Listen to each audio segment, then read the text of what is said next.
So much for being here today. Today's date is July 25th of 2025.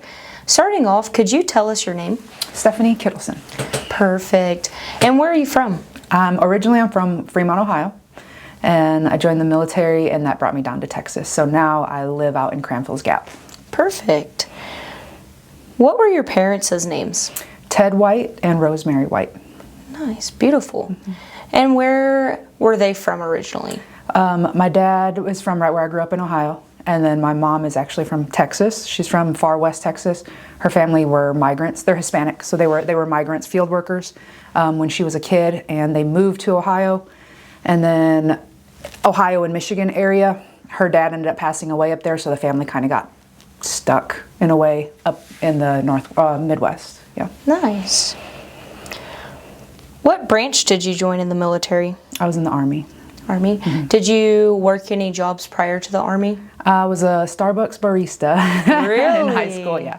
I joined the Army right out of high school, so it's just my high school job. Gotcha. What schools did you go to? High school, so I went to the same, K through 12 district in Ohio, so that was Croghan Elementary School, Fremont Middle School, Fremont Ross High School. While I was in the military, I did college through tuition assistance with Pierce College, done a little bit with Central Texas College, and then Tarleton, got my degree from Tarleton, my bachelor's degree.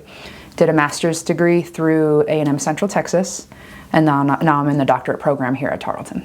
Nice. And what's your doctoral in? Higher ed leadership. Nice. What made you choose to join the Army? I was a 9/11 kid, so I was a freshman in high school when 9/11 happened. And pretty much after that, I was like, I'm joining the Army as soon as I get old enough. And that's what I did. I joined the Army right when I was a junior in high school. My parents actually had to sign for me to sign the papers. So I signed the documents and my parents had to sign the documents. But I didn't leave for a whole year. It's called the delayed entry program. I don't know if they still do that, but they were doing it back in the 9/11 war era. Basically, you can sign up, but then you just go and hang out with recruiters every now and then, or go to like a reserve unit and do a little bit of activity with them every now and then for the year that you're still a senior in high school, basically. And then right after I graduated from high school in early June, and I was shipped off to boot camp in early July. Nice. So, yeah. So what made you choose Army? I don't know. That's a good question. I had friends. I think that's what it was. I had friends that had joined the Army. There really wasn't anything that made me want to join any of the other branches, but I don't have anything against any of the other branches. Yeah. Perfect. What type of training or schooling did you receive? In the Army? So I did my boot camp at Fort Leonard Wood. So that's just the basic, 8 to 10 weeks of just your drill, your normal training, like learning how to be a soldier, basically. And then after boot camp, I went to Fort Huachuca, Arizona, and that's where I did my intelligence analyst MOS training. So I did that for about 5 months. That was a long training because there's a lot that goes into learning how to be an intelligence analyst. And that's basically it. Went straight from Fort Huachuca to Fort Hood, and Fort Hood's pretty much where I spent my enlistment. What is your most vivid memory from your training? From like boot camp? Boot camp or just any of it? Or your intelligence training? Most vivid. See, I should be able to think of this really quick, but now that you're putting me on the spot, I remember getting sick at boot camp. I got strep throat. And when you get sick in boot camp, it can go one of two ways. You either get through it pretty quick and you just go right back in with your unit, or if it lingers and you can't get through it quick, they do what they call as a recycle. So they take you and they say, well, you can't finish training with your group of people that you started training with. We're gonna have to send you back to the beginning and you'll go through with a different group. And I remember being so worried that was gonna happen to me that I kind of hid my sickness until my fever was so high that I almost passed out. And then my battle buddy, that's basically a friend in boot camp, took me down to the drill sergeant's office, said she's got to go to the infirmary because she is like heating, she's on fire. And at first the drill sergeant's like, you're like thinking you're joking, just like a kid does with their parent wanting to get out of school. Drill sergeants are naturally suspicious when somebody gets sick. So, but she came over to me and she put her hand on my forehead and she was like, yeah, you got to go. So they sent me to the infirmary. I was there for about a week, not even a week. No, it wasn't a week. It was a few days, but I remember thinking I got to get better really, really quick because I don't want to get recycled. And I was only there for a little bit. And then as soon as I was ready to go, the doctors asked me if I was sure. I said, yeah. They sent me right to the tower, the rappelling tower. Mm-hmm. And I remember crawling up, being down on all fours on the rappelling tower because you got to crawl when you're up there. And my main drill sergeant looked at me and he was like, what are you doing here? And I was just like, oh, I'm here to train, drill sergeant. It was a cheesy thing to say, but he was just like, "Whoa." And then I rappelled down the rappelling tower just a couple days after I had strep throat. She's like, I didn't have to recycle. And I didn't have to recycle, yeah. It was silly. That's great. What about during your intelligence analyst training? Okay, intelligence analyst. Trying to think of a good one. I don't like telling bad stories, so I'm going to stay away from those. I don't really have any bad stories from training other than just training sucks. Yeah. You know, training is just one of those things where you're not going to have fun all the time, but when you look back at it, like in the moment when you're in training, you're like, God, this sucks. This is terrible. I hate it. But when you look at it in hindsight, you're like, oh, that was actually fun. You know, I was being a big baby, and that was actually fun. Something you can laugh about. Yeah, and you have stories to tell with other people that have similar experiences, and that's always fun too. Mm-hmm. Being in intelligence analyst school was way different from boot camp, because intelligence analyst school, since it's such a long school, it's about 5 months long, you have a little more freedom. So with boot camp, you're just going one thing to the next, no freedom, no weekend passes or anything like that. Intelligence analyst school, it was actually 96 Bravo. That was the code that went along with the MOS. So in 96 Bravo school, we did what we did, schoolhouse stuff during the week, and then obviously Army training stuff too, PT and things like that. But on the weekends, those were ours. And that's really where I got the first taste of being a grown-up. Like, not having to answer to my parents. Obviously, I can't do anything real crazy because I'm in the Army, but just going out to the mall by myself with a group of friends, or going out to eat by myself with a group of friends, and knowing that I don't have to call and check in with my parents. So I would say I know it's not Army, but that's really the most memorable thing from MOS school, is that was my first taste of adult life right there. Absolutely. Mm-hmm. And what was it like getting those little tastes of freedom on the weekends? It was nice. That's good. I tried not to be too reckless, but everybody at that age is a little bit reckless. Luckily, I didn't do anything that would haunt me for the rest of my life. Some people did. One of the things that happens down in Fort Huachuca is it's right on the border of Mexico. So Fort Huachuca is like, you have Arizona, you have Fort Huachuca right here, you have Mexico right here, there's mountain range right in between. And we were always told, do not go to Mexico. I never went to Mexico, but some people did. And they would go over there, they would get arrested or in trouble one way or another, and then they're out of the Army. So that early on in their career, the choice that they made pretty much ended it. Absolutely. Yeah, but I never did that, so. That's good, that's good.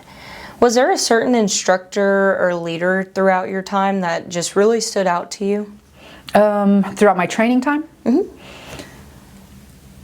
I mean, honestly, the drill sergeants, some of them were really just hard on everybody, but some of them you could tell that they were there doing their job and they didn't want you to hate your life, so they would, take it easy on you. I can't really name any names because it was so long ago. It's like, we're talking about 20 years ago for me, honestly. I graduated in 2005, and we're in 2025, so we're looking at 20 years ago. So I can't remember their names, but I remember their faces. Like if I saw them, I would know. I would remember them, unless they looked real old because we're 20 years later. So then I might not remember them. That's funny. Did you receive any promotions? So when I joined the Army, I joined as a E2 because I actually got one of my friends to join as well, and it's just a little incentive that they give you at the very outset that if you can get somebody else to join, you automatically start the next level up. It starts at E1 and it moves up from there. So I joined, I was at E2. And then I got E3, I think, while I was at Fort Hood, or right before I left for Fort Hood. I can't remember at what point I got E3. I ended up finishing at E4. So I was a specialist when I got out of the Army. Nice. Which one of your promotions did you feel like was the most special to you? I don't know. I don't have one. Some people have said certain promotions have. Some are like, they're all the same to me. They were all the same to me, I would say. Yeah. Gotcha. What was the hardest thing for you to adapt to whenever you joined the service? Being away from my family. Being away from family? That was the biggest thing. Because I went, you know, I'm a small town kid, grew up in the same place my entire life. We barely took vacations. Like our vacation was Cedar Point, which is do you know Cedar Point? It's a big amusement park up there in Northwest Ohio. We never went anywhere on vacation. We went to Cedar Point every summer, and that was our family vacation. So we weren't big travelers. Gotcha. I had traveled a little bit in high school because, you know, high school senior trip and then going to visit New York with a family member and stuff. But I had never been away from home, away from my parents for more than a week, I would say, if I'm remembering right. So going from never being away from them for a very long time to being away from them indefinitely because you don't know when the next time you're going to get to see them is, that was rough. Yeah. Absolutely. Where was your first duty station after your specialty training? Fort Hood. Fort Hood. Perfect.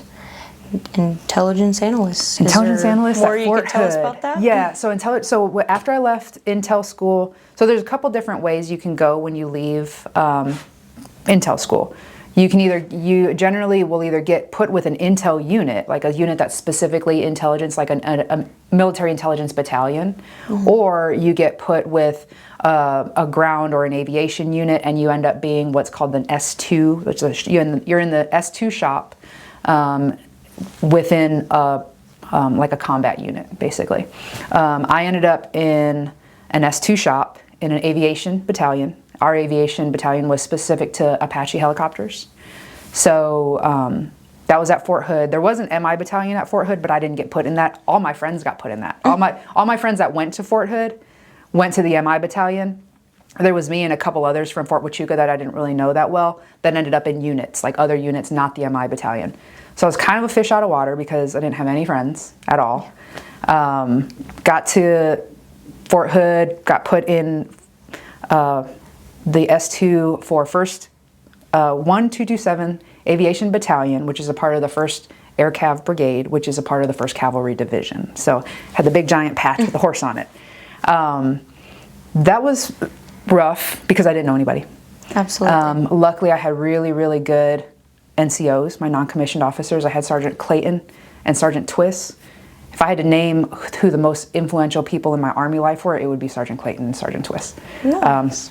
They were more than just, like, they weren't E5 sergeants, they were like staff sergeant, and then ultimately I think Sergeant Twiss ended up being a first sergeant down the road and stuff. So, but when I say sergeant, it's in reference to like any kind of sergeant. Yeah. Nice. And did you end up ever enjoying your position within the S2 wing? I enjoyed some of it, and I didn't enjoy some of it. Honestly, okay, here we go. I enjoyed being an intelligence analyst. I did not enjoy being a soldier. Gotcha. So like the soldier stuff, I rebelled against a lot of it. I never got in trouble. I wasn't like a rebellious, like I'm not going to do that. Yeah. And you can't make me person. Luckily, I had Sergeant Clayton and Twiss who didn't want to make me do things that they didn't have to make me do. So I just did my intel stuff, which I did enjoy the intel stuff, and they kind of shielded me from a lot of the soldier stuff. Nice. Do you feel like if you were put in an MI unit, you would have had a better outlook on it? I don't know. You don't know? Maybe. I don't know. But it's fine. I ended up where I needed to be. That's good. Yeah. And then did you go anywhere after Fort Hood? So I did my time at Fort Hood, but from Fort Hood we bounced back and forth to Iraq a couple times. Okay. So we were at I got to Fort Hood in like a January, and then we left for Iraq in September, and that was a 15-month long deployment. And then we got back from Iraq around December. Yeah. Stayed at Fort Hood until about a year. Stayed at Fort Hood for about a year, and then it went back to Iraq for another 9 to 12 months. I think that second deployment was either 9 months or 12 months. It definitely wasn't 15 months. Gotcha. 15 months is a while. It was you went from never leaving your family to years, essentially. Yeah. It was a 12. The second one was a 12-month deployment. Yeah. Did you get to see your family much while you were at Fort Hood? Not much, because they lived in Ohio. Yeah. So I would go and visit them. They didn't have, my dad's not much of a traveler, so they wouldn't come to see me. My mom did fly down to see me a little bit, but for the most part it was me going up there and spending time in Ohio on like the holidays, or sometime in the summer. And were they excited to see you? Oh, always, yeah. Always. Yeah, I love my family's great. I have no... That's good. Yeah. That's good. Is there a memorable incident that you'd like to share?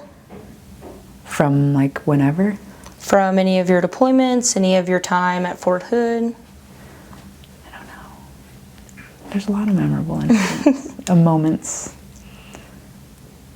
I mean, I met my husband. There we go. That's a big one. That's when I think back at it. When I think back on it, no matter how much it bothered me that I was away from my family, or that I was having to do the soldier thing even when I didn't want to do the soldier thing, I don't regret it, because I met my husband not at Fort Hood. I actually met him on a training exercise. We were in the same unit. I met him at a training exercise. He was in 1227 aviation. He was an Apache pilot. Wow. Met him at a training exercise in Louisiana. Didn't really see him much again until we got to Iraq, and then we were in Iraq for a while, and then I started seeing him again in some of the briefings. And through time, eventually he's my husband. I have 3 children with him, so I would never say I regret anything. I would never say I regret joining the Army or being in First Cav or anything like that, because it changed my life profoundly. Like, I am where I am right now with the family that I have right now, which is crazy, of the Army. Yeah. Yeah. Army love story. First one we've heard. We've heard people who found their wives but never, military. It's a good story. That's actually a fun story. And what was that like? I mean, did y'all get married while you were both still active? No. So I'm gonna say this was my best story, because it's my husband. I love him to death. So we met at a training exercise, and then we didn't see each other again until we were in Iraq for a while, and then we started being near each other again, started being near each other. But we didn't get married until I left the Army. We had talked about it, but 2 people in the Army is a really hard thing, and I was already planning on leaving the Army, because I was ready to go to school and take the next step in my life. So after I left the Army, we got married about a year later. Yeah. Wow. And so with him, you were able to understand everything, all the commitments he had. Yeah, for sure. And he was a pilot, so he was on a long-term road to stay. He had already been in the Army for probably about 14 years. By the time we met, he was already on track to retire. So he ended up retiring in 2015. Nice. Yeah. That's a really cool story. Did you form any other friendships during that time? Yeah, I had a lot of friendships with other soldiers. Nice. Did you stay in touch with them after? We have Facebook, and we follow each other on there, and we go to, whenever there's, if somebody passes away or something like that, we go to funerals, or we get invited to parties at some people's houses, and yeah. Perfect. Was it easy to stay in touch with friends and family when you were deployed? The first time, I'm trying to think, when did Facebook come about? It was MySpace the first time around. I wouldn't say it was easy, but it wasn't as hard as it has been for other soldiers in the past, definitely. Like I was in Iraq the first time in 2006. It spanned 2006, 2007. So it was kind of like the MySpace era. So even though calling home was hard because of the time difference, social media made it a little bit easier to stay in touch. Now, my mom and dad didn't have a computer, so being able to stay in touch with my parents was challenging, because I'd have to try to call them at a time when they weren't at work, and a lot of times for me that ended up being in the middle of the night. So staying in touch with my parents was difficult, but friends was easy because of MySpace. And then the second deployment, I think Facebook was a thing at the second deployment, but I can't remember. That was in 2009, 2010. Still, mom and dad didn't have a computer, so computer was still, and I think it was still MySpace in 2009, 2010. Maybe Facebook was just barely starting to get moving, but it wasn't what it is now. But mom and dad still didn't have a computer, so it was still challenging with them, because having to do the payphone thing. Absolutely. Where did you like to go when you had some free time for some R&R? Home. Home? Yeah, to Ohio. Nice. Did you ever go anywhere other than Iraq, Fort Hood, and Arizona? Nope. Well, training. So we did training in Louisiana. That was about a 2-week-long event. And then we did training in Fort Irwin, California. That was another 2 or 3 weeks. So that was right. Perfect. Mm-hmm. So still a lot of travel for you. For me, yes. But not compared to others. Like my husband, he went to Bosnia a couple times. He went to Korea. He went to Germany. But he was in for a lot longer than I was. So. Absolutely. Mm-hmm. Were there any particularly humorous events that you recall from any of your deployments? Yes. I'm trying to think. Oh, okay, let me think. Something funny.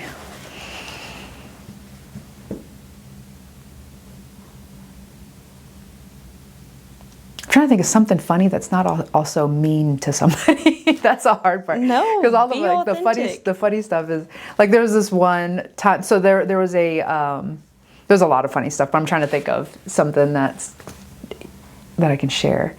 So there was this military working dog that would come in the office, and he loved everybody in the office except this one captain.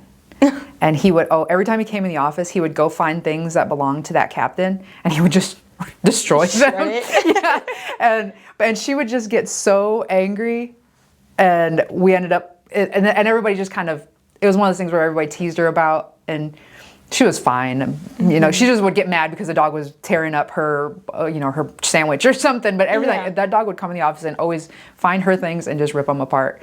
And then we would like take pictures and post them around of the dog tearing her things up. And she'd be like, yeah, she'd be ripping the pictures down. So mad about it. Yeah. Because it's only her. Mm-hmm. Yeah, it was just her. That's hilarious. He'd always tear her things up. Oh my goodness. What do you feel like was the best part of your service experience? Meeting my husband. Absolutely. Was definitely the best part. I figured you'd say that. Yeah. So where were you when your service ended? Fort Hood. So we had got back from Iraq in April, and then I started out processing immediately after that second deployment. So I was at Fort Hood. Mm-hmm. And you were in for a total of how many years? 5 years. So I had enlisted for 4 years, and then I was what was called a stop loss. So I got to the end of my 4th year, and I was supposed to get out, but my unit was set to deploy within a few months of when I was supposed to get out. So at stop loss, you had to go with your unit on that deployment, and then you get out when you get back. So I ended up doing a total of 5 years. Nice. Mm-hmm. So you returned, you stayed in Texas. Mm-hmm. Did you ever think about moving back to Ohio? No. No? Mm-mm. No, because we were pretty embedded in Texas. And my husband was still in the Army. So I got out, and he and I were planning on getting married. We didn't get married right away, but I got out and we started living together right away. And he was still at Fort Hood, still in the Army. And then I knew I wanted to come to school. So what we ended up doing was we found a place that was somewhere between Fort Hood and Stephenville, because I knew I wanted to come to Tarleton. And we ended up over in Meridian, which is like a nice middle between Fort Hood and Stephenville. Nice. Happy medium. Yeah. And we're still over there. We're in a different house now than we were back then, but we're still in that area. So we're closer to Cranfield's Gap now. Nice. And when you came here to Tarleton, did you use any of your benefits? Yeah, I used my GI Bill, my post 9/11 GI Bill. Nice. Yeah. And do you feel like that was a really good impact on your future career outside of the military? Yes, definitely. Because I mean, if it wasn't for the GI Bill, I wouldn't have been able to afford to come to school, or at least I didn't know I'd be able to afford to come to school. I really didn't even know about financial aid and stuff at that time. I probably could have gotten financial aid now looking back at it, because, or at least for the year that I wasn't married. After I got married with his income, I probably wouldn't have got anything. But the GI Bill allowed me to go to school, not have to work, but also not be a burden on my husband. Burden might be the wrong word to use, but not it's hard financially. Not drain on the finances of our family, because the GI Bill was paying for everything. Because GI Bill paid my tuition, gave me a monthly allowance, and then it also covered my books for the most part. Yes, so. And you've become somewhat of an expert. And I am, yeah. Now I'm working in that. So my degree right out of the Army was early childhood. So I was working to be a teacher. And after I graduated with my teaching degree, I wanted to be a social studies teacher somewhere in junior high or high school. As I was looking for jobs online, I came across the job to be the coordinator of veteran services here at Tarleton. And I was like, well, I mean, I got my degrees in teaching, but I think I could do this too. So I applied for it, interviewed, and got the job. And then now here I am almost 10 years later, and I'm the director of the office. Absolutely. Yeah. Full circle moment. Yeah, definitely. Crazy, in a really crazy way. Who would have thought? Do you frequently go up to Ohio to visit your family still? My mom and dad live here now. Oh, really? They moved down here in 2016. So I had my twins, my boy and girl twins, and it only took a few years after that. And my mom was like, I gotta be closer to my grandkids. So she moved down. Her and my dad moved down here, and they live on a different house on our property. Perfect. How do you feel like your experience throughout, the war and being deployed to Iraq and back, how do you feel like that's impacted you today?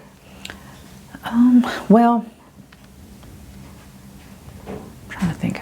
Aside from it changing my life, because it gave me my family, like literally my husband and my children.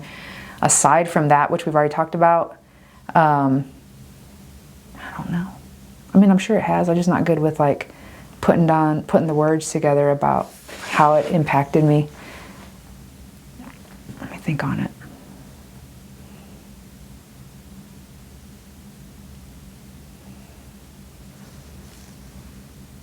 Because I see the college kids, these college kids, and I can't help but see them and then think, like when I see them struggling to fill out paperwork or something, and I think, when I was your age, I was in Iraq, and here you are, not able to fill out a piece of paper. So I think it matures you super fast, if I have to say. Like it just kind of like where, me at 19 and 20 years old in Iraq, doing things like putting together briefings and briefing helicopter pilots, like telling them what to watch out for when they're going out flying around, them coming back and then sitting and watching gun tapes of them being out in the area of operations, and they're shooting things, they're shooting people, and we're watching the videos to make reports so that the commanders could have a good understanding of what happened each time the flight crews went out. That's what I was doing when I was 19 and 20 years old. And the college kids are complaining about filling out a piece of paper. So, like it's the just Chick-fil-A line was too long. Yeah, like that's kind of like it, and that's nothing against the college kids. They're living their best lives, and that they should be. That's why.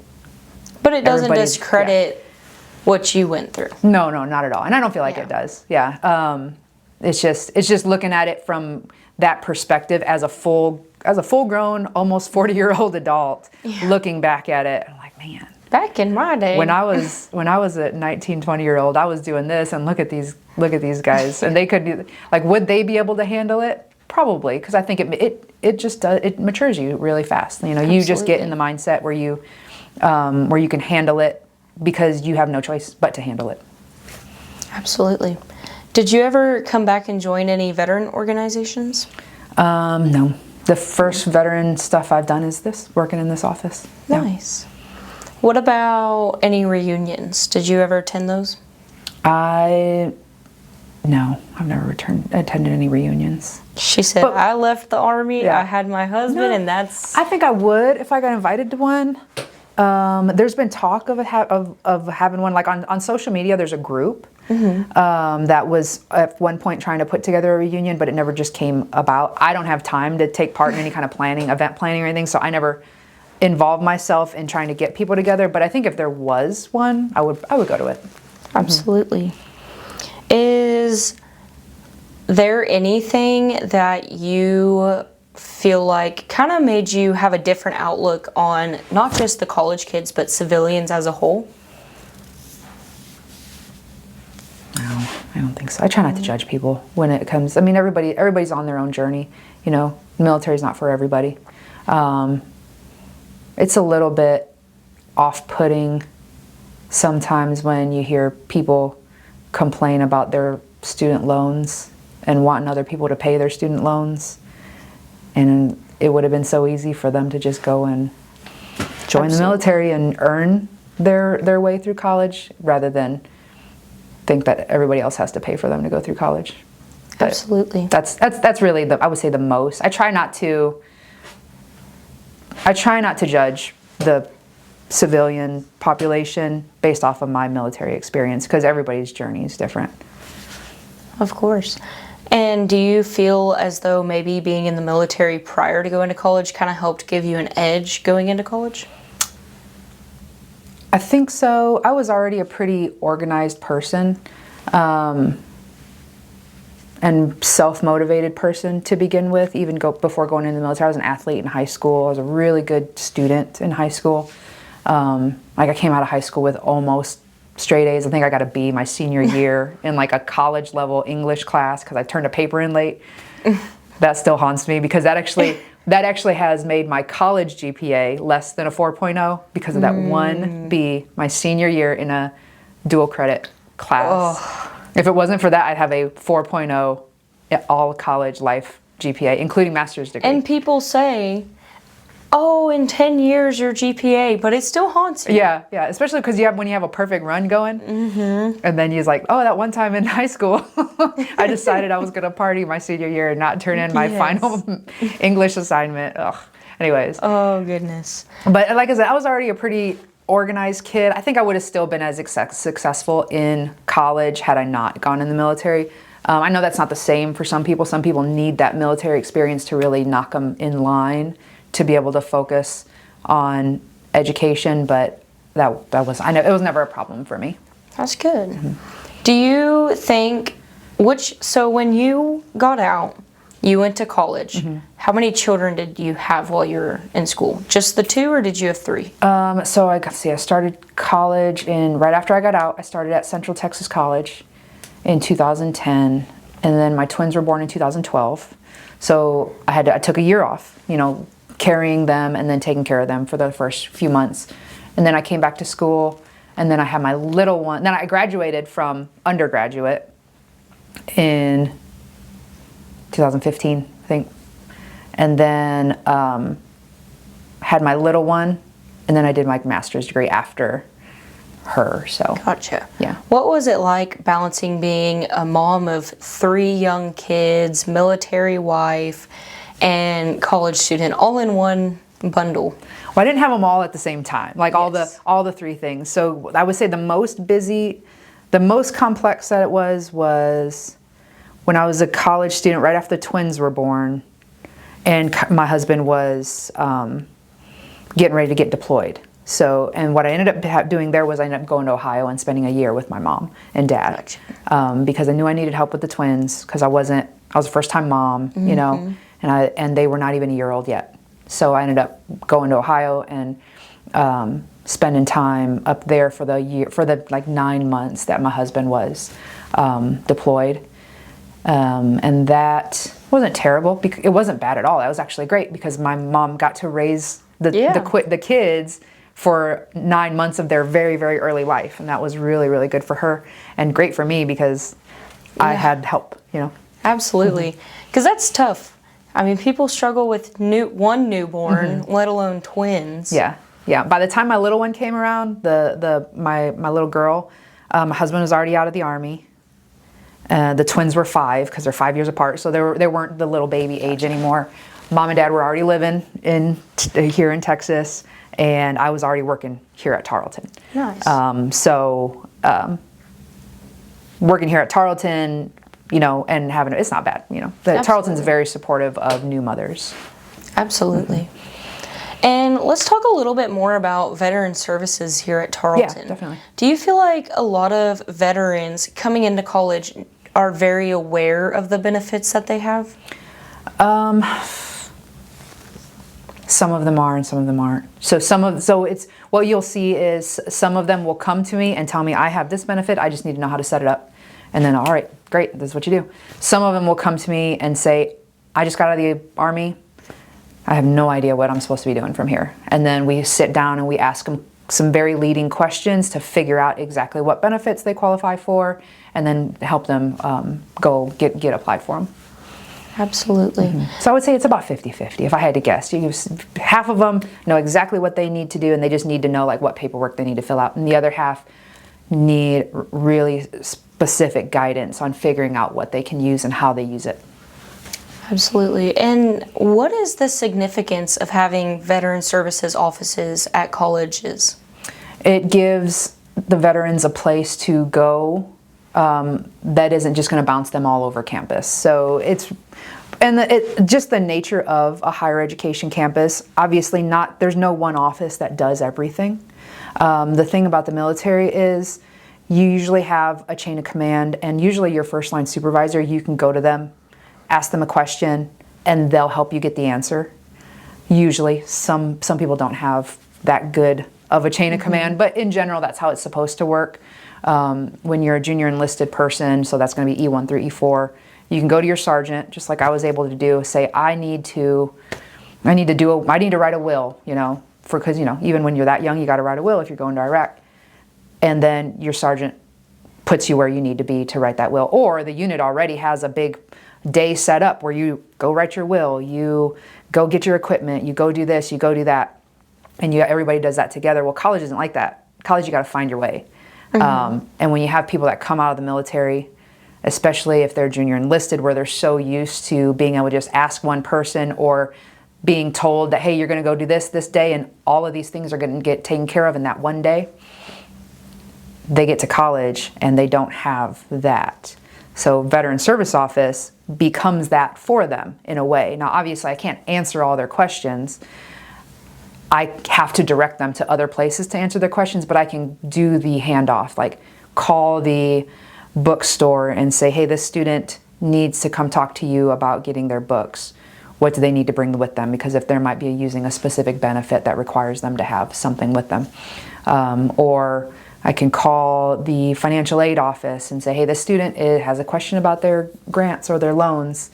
Kind of walk them over there and they can talk to you. And so you get that one place that you can go to get your questions answered or get a good handoff to somebody so you don't have to go around and explain yourself 50 times. Absolutely. And your office has also done some kind of community building. Can you elaborate more on like your reflection room and not reflection room, the lounge? The lounge, yeah, yes. Yeah. So we try to branch out into community building. Here at Tarleton, we have the community division, so the global and community division that really has taken that role on for us because my office, when you talk about the split between veteran services, that's me, and veteran initiatives, that is the Lozano Long, done within the Lozano Long global division. Veteran services is more operational. So we're processing benefits, we're answering phones, we're helping students find where they need to go on campus. We're answering emails, they're walking in and talking to us. Veteran initiatives is more making those community contacts and having events that can help build sense of belonging and things like that. So that's kind of where we split, but we we collaborate quite a bit for those two things to happen. Over there in the Tarleton Center here at Tarleton, we do have a lounge where students can gather. That lounge is right next to our office, so that we're really easily accessible. They can come right on over. They can go in the lounge, and then there's just a single door that they walk to, and they have full access to us to ask us questions. Awesome. And do you feel like Tarleton has a really good culture of support around veterans? I feel like it does. I wouldn't want to be anywhere but Tarleton as a student veteran or as an employee that works with veterans. Nice. What is something that we maybe haven't covered in the interview, if anything, that you would like to discuss? I don't know. You got any other questions? I'm all right with answering questions. Is there anything that you would like people to remember about your military experience? That we haven't already talked about? I don't know.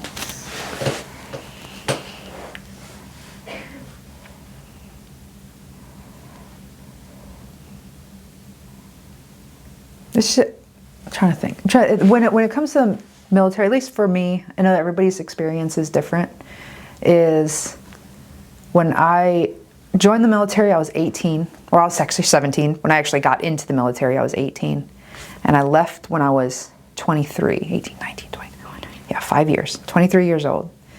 And in those 5 years, which for the non-military person is essentially their college years, right?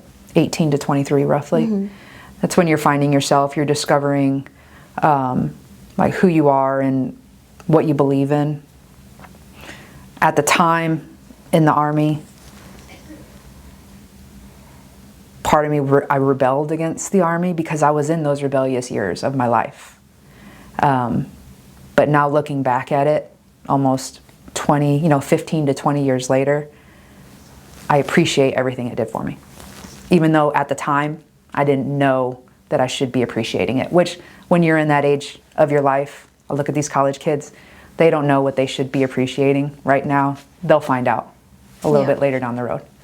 But yeah, so regardless of how much whining or complaining I did about the Army while I was in the Army, that doesn't mean I don't love the Army. Absolutely. And that's a good lesson. What about for future generations? Is there anything that you'd like to say to any future generations of students that could be watching this right now? Like if they're still in them, like if they're still in school. If they're still in school. So let's give me a scenario. So they're still in school, but they're in the military, or they're out of the military. So anything you'd like to say to students in high school right now? If they're in high school, okay, there we go. I would say for students in high school, if you're considering joining the military, I'm trying to think of something good to say, honestly. It's all, I always go back to, it's a personal journey. So you have to do what feels right for you. If you do join the military, even if you don't like it at first, stick it out. Fake it till you make it. Sometimes that's what you got to do. That's what I didn't do. I didn't fake it. I was like, no, I hate this. But, just stick it out, and eventually you'll see why it's good for you. Absolutely. All right. Well, thank you so much for taking time out of your day to come and tell us about your experience in the military. And I appreciate having you here today. All right. Thank you. Thank you.